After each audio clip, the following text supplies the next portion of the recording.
So this week's game versus the Arizona Cardinals is going to be a very interesting one, right? The Browns right off the heels of a massive score fest with the Chargers and have to turn around and play the Arizona Cardinals. Ironically enough, right, the Chargers are actually in the same situation as the Browns, where just in reverse, where they played the Browns at home, have to turn around, go play Baltimore. Now the Browns had played the Chargers in LA, having to fly back and play the Cardinals. Both teams very similar, both teams with very good records, but the Cardinals are 5-0. They have the best record in the NFL, and they're coming to First Energy Stadium trying to protect an undefeated record. Will that record last past this Sunday? Well, let's talk about it. But before I do, I want to make sure I give a shout out to the patreon.com dog check tier members. I'm going to start with Michael Matique, Cam Vex, Jaleel Salim Jr. and Sr., Caleb Pickering, Benjamin Woods, Michael Terry, Sam28, Wani Boy, Rob Morehouse, Tyler Chiz, Michael Morales, Mark Kahn, Max Haymaker, Nick Merrick, D.A.J., Joe Hart, Gabriel Wilson, Fred Pat III, David Valtiar, Relentless Buck, Rex Kaufman, Kevin Johnson, Cleveland Cart, Matt H., Sign Sheets, Gemini, Leon Freeman, Fight 3074, Chunt, Yo-Yo, Matt Lloyd, Paul Wilcox, Hondo Magnifico, Kyle Stoffer, Lukey from Munich, Dave Roth, J Guy 101, Musty Taco, Brad Cowbo, Dylan W, James McGinley, Arendal, Chad Gimme, David Maldonado, Josh Spindor, Austin Rich, Mark M, Stuart Moore, Dylan Hill, Cleveland BCI, Robert Germain, Dave Mike May, Andrew Hirsch, Curtis Bayer, Batman, Barack Kumar, John Albert, Beerman 069, Masayua, Butts Roland, Mac House, Reeve Hertz, Philip Wilcoxon, Marie Vivert, Sean Barron, Goggles Pisano, Dom Gazzulo, Nick Nasty, Ian Whitaker, Colin 216, Christian, Dave Strong, Michael Stone, Soul Train, Billy, Moose Gentry, Austin Z, Mark Burnett II, Andre Griffin, Otis Wolf, Dog Pound Kai, Greg Ehlers, Austin Bolin, Lydia Mahawk, Alexander Davis, Chris Falms, Picktown Browns backer, Max Nielakenko, Max Al Dojo, and Water Bear Marketing. Again, guys, thank you so much for your support. Now, let's just jump into the video. Okay, so the first thing I want to talk about when it comes to this game is the Browns defense versus this Cardinals offense, right? That is obviously going to be one of the most pivotal matchups in this game. And right now, to be honest with you, right, when I look at that injury report, it's yikes. It's hard to make heads or tails of who's going to play, and it's almost like that every week. So I'm just going to presume that people are going to be healthy. If things change, obviously that's a problem. I'll try to factor that in as I talk, but just keep in mind when I'm recording this video, the injury report is crazy. There's like 14 to 15 people on it right now, and they're almost all on the defense. So it's a mess. It is a mess on that side of the ball when it comes to who's going to play, who's not, who's practicing, who's not, right? Because that can have an effect on things. We saw the miscommunication and that breakdown in last week's game, probably because you had some guys stepping into some bigger roles that they maybe weren't practicing for during the week, and it just broke down the whole system and caused some massive issues on Sunday. So this week, you're looking to play a Cardinals team. Now, what is this Cardinals team like? To anybody who hasn't seen a Cliff Kingsbury offense or the Arizona Cardinals play, I'll say this. They're very similar to the Baltimore Ravens. They don't power run as much as the Baltimore Ravens do, but they run the ball almost as much as the Baltimore Ravens do, right? It's a different style and approach to the Ravens style, but it's not necessarily that different than what the Ravens do. They have a good but not star-studded offensive line, a dynamic quarterback in Kyler Murray who can elevate that run game. And Kyler, he's not Lamar Jackson.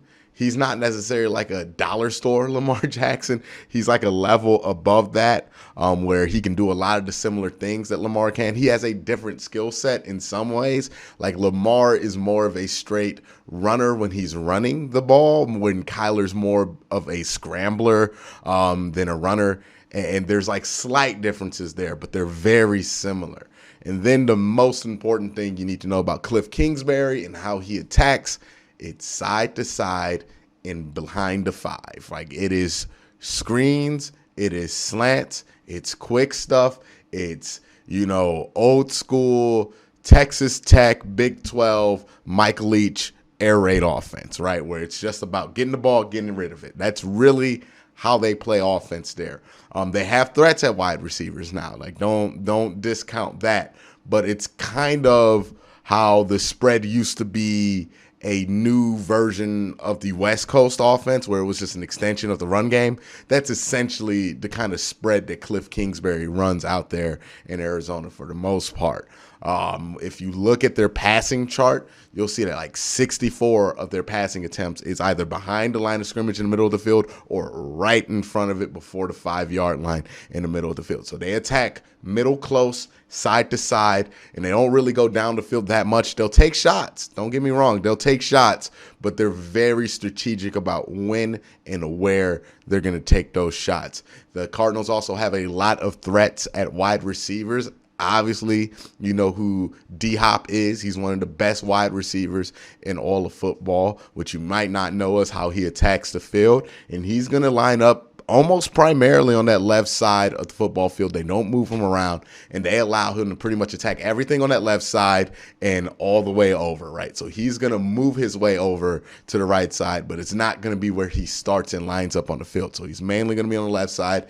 And that means he's probably, if Denzel Ward plays, going to see a lot of Denzel. With the rest of their wide receivers, it's kind of divvied up on that other side, right? Rondale Moore, he takes care of the deep shots and some of the screens because he's an athlete. He's also their punt returner. Christian Kirk works those intermediate boundary routes where he's going to be kind of like running the Jarvis Landry stuff, right? Not deep down the field, but the intermediate, 10, 15-yard chunks there. And A.J. Green almost primarily works a slot here. So what you're going to see is the Cardinals often in what's called trips right, with D-Hop kind of isolated by himself at the bottom of your screen when you see the Arizona Cardinals go. That's what they like to do out there. Part of the reason they like to do that is because, yes, they want DeAndre Hopkins isolated. They want to keep as little clutter around him as possible. Also, another reason they do that is because they run a ton of screens, right? And when you have that trips right formation, it's just easier to get bodies over there to run more successful screen plays. They're going to run some underneath screens, some slip screens, some tight end screens. They're going to throw almost every screen in the book here at the Cleveland Browns. So this is going to be a game where the linebackers get tested. If JOK and Malcolm Smith can be out there, I feel really good about the Browns' ability to slow that down. If those two guys aren't out there and it's like Mack Wilson and Anthony Walker out there, I don't feel good at all about the Browns' ability to stop that. So that's an area, right, where personnel changes completely how I feel like they can defend this offense. If the linebackers are healthy, I think they're going to be okay. If the linebackers aren't healthy, if you can't get JOK and Malcolm Smith out there, then I think you're going to have a little bit of an issue here. Also, the Browns are probably going to counter what the Cardinals do with a lot of cover 6, maybe some cover 2, but I'm thinking a lot of cover 6 out there. One, you want to run zone against the Cardinals just because, one, that's primarily what this team does, whether they're communicating or not, they're going to run zone. Two, when you have a scrambling quarterback and a dynamic runner or running threat like Kyler Murray there, you don't want to run a ton of man, because think about what happened last week, right? The 3 times the Browns ran man, or they ran it more than 3 times, but I can see 3 times on tape where they definitely ran man, and it cost them about 10, 15 yards because nobody was looking back at the quarterback, and Herbert went off. And Justin Herbert is a good athlete. Justin Herbert ain't nothing like Kyler Murray. So you're not going to leave yourself in a situation to where you're going to be in man, and then the defensive lineman push too far downfield and you just leave a wide open run lane there for Kyler Murray. You're going to probably stay in zone with some underneath looks there so you can keep eyes on the quarterback without necessarily dedicating a spy, because, again, Cardinals have a ton of weapons. I don't know if you can get away with dedicating a spy in this game. And that being said, I think the Cardinals are a better offense than the Chargers. I think the Cardinals overall are a better team than the Chargers. But I've said this last week when I was preparing you guys, when I was trying to prepare you guys to understand that the Browns were going to give up points versus the Chargers. And I'm going to say this again this week, but in the opposite way. Styles make fights, right? Sometimes it's not about who has the better personnel. It's about who has the personnel that just matches up with the weaknesses of the other team. Last week, I could see it from a mile away. The Chargers had that kind of personnel that was just going to stress the Browns out. If the Browns are healthy this week, right, they have the healthy linebackers. They have Denzel Ward and either Greg or greedy on that side, and they have healthy safeties, and they're relatively healthy. Miles, Jadeveon, all that.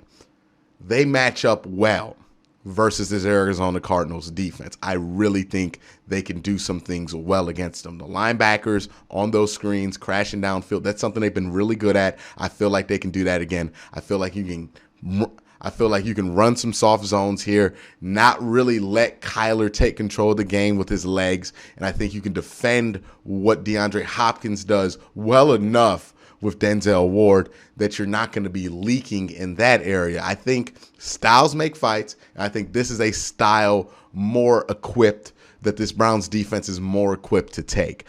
So that's where I stand on this defensive matchup. Yes, it's a tougher task. It's a better team than last week. Not saying the Chargers aren't a good team. They're a very good team, but this is just a better team right now, or they're playing better right now. But styles make fights, and I think this is a better matchup for this defense than what they went up against last week, because the Chargers are relentless about pushing that ball downfield, and the Browns very clearly have issues in that back end that they need to sort out. But now let's talk about the offense's matchup. Okay, this is another area where I think styles make fights, and the Browns kind of match up well with the Arizona Cardinals. And that's kind of the overall theme. As I looked into this game more, as I looked into some of these numbers, I kept finding things that make me feel a lot better about the Browns' chance to win this game, because I didn't go into this thinking that the Browns were going to have a great chance to win this game. But the more I look into it, the more it seems like the matchups are there, right? The Cardinals are a defense that struggles against the run, period, but they really struggled versus the run against the Minnesota Vikings. The Vikings are a play-action heavy run team like the Browns, except for the Browns theoretically much better at it than the Vikings. And I expect those things to remain the same. Again, the theme of styles make fights and matchups are everything in the NFL is prevalent here on the offensive side of the ball. Because, yes, J.J. Watt, he's still getting pressure. He's still very good. But I would 1,000 times want, especially when we don't know who the two tackles are going to be playing this week, want another team's best defensive lineman to be on the inside rather than the edge. Because at least we know with the three guys in the inside that they're going to be solid there, and that if they want to get J.J. Watt on a weak mismatch or something like that, they got to put him on the edge, and that's not where J.J. Watt's been his best at this point in his career. So that's a fortunate thing for the Cleveland Browns. Possibly them not having Chandler Jones, another fortunate thing for the Cleveland Browns, who was an excellent edge defender. But again, in a game where you might not have your two starting tackles on both sides, those kind of matchup advantages are important. Also, Zaven Collins and Isaiah Simmons, they take a lot of snaps there. They're the team's main linebackers, and they can most definitely be beat with some misdirection here. They're also two players who I think if you get real physical with them at the second level, you can really break some big runs off against this defense. Zaven Collins is a guy I looked at on tape when he was coming out of Tulsa, I believe. I remember that note about him. He looks a lot bigger than he is strong. I think Wyatt Teller can get his hands on him on the second level and really move him wherever he wants. Same thing with Isaiah Simmons. I think you can beat these two also with misdirection in the play-action pass game. So if I were the Browns offense, I know I complained about some of this last week, but this week is the time for it. You want to be heavy. You want to do power running, and you want to have three tight ends out there almost all the time, right? So heavy packages, three tight ends, play-action boots, right and left, misdirect them all day, because I think you can get them like that, and then stress their linebackers. So push it to David Njoku. Push it to Austin Hooper. Let's see if we can get Higgins down the seam. Let's see if we can put Odell in the seams and get the ball to him that way. Like, let's push the ball like that. Let's put a lot of stress on those linebackers, because I think the more stress you put on them, the more success you're going to find offensively versus this Arizona team. So I go into this game after researching the matchup feeling a lot better about it than I did going in. Because at first I was looking at this thinking, oh, Kyler Murray, the offense is hot. The Browns just had to put up 40 points and lost. They're going to have a letdown.